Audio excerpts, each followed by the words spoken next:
Hello guys and welcome to our next example of Visual Basic using Visual Studio 2017, and today we'll be looking into an example of using initialize component method.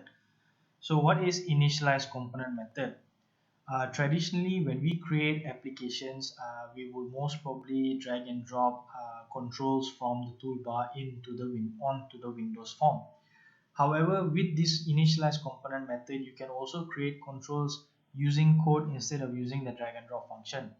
Not only that, you can also implement your own constructor, your own sub, or your own code logic into the initialize component method. Uh, so as given here, you can actually see how this is being called in Visual Basic, and with the figure below, you can also see how does it look like in Windows in C Sharp. The only difference is that in Visual Basic, it is not usually being called unless the coder itself wants to call it by writing it public sub new. But in C Sharp, it is already been included. Whenever you create a new project and when you go into the code, the method has already been included into the code itself. So without further delay, we actually can go into the example by displaying the button using the initialize component method, which later on could be a very interesting idea of creating a game out of it. So now we are back on Windows form, and as you can see here, our form is already here. So what we're going to do is instead of using the drag and drop function, what we're going to do is we're going to go into the code and start calling the public sub new sub to get the initialize component method. And as you can see here, the component method is already given as here.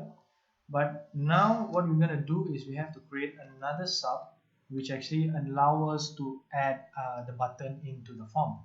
So I'm going to do here is I'm going to write private sub create button methods, and I have to declare a variable btn as button and initialize it as a new button so that I get new button each time I call it. And this button I have to assign its property, which is the width would be 100 as an integer.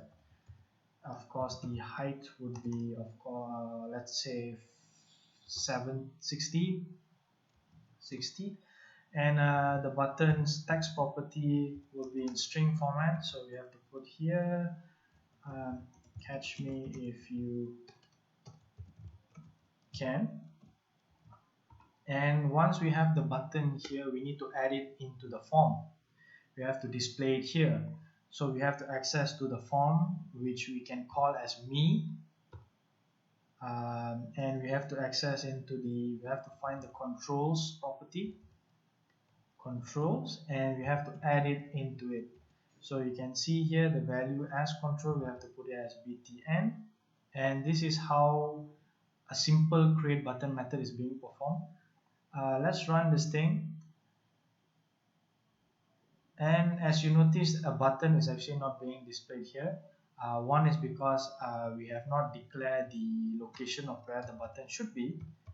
So let's declare location, and you can see here the location is actually needs a point. It needs a point to work, so we have to declare a new point, and let's put it as 100 for x and 100 for y. So now the point has already been declared. Let's start this thing, and again you will not see a button appear here. This is where the initialize component method comes in. What we need to do is, once we have already called the initialize component, we need to add in the create button method into here.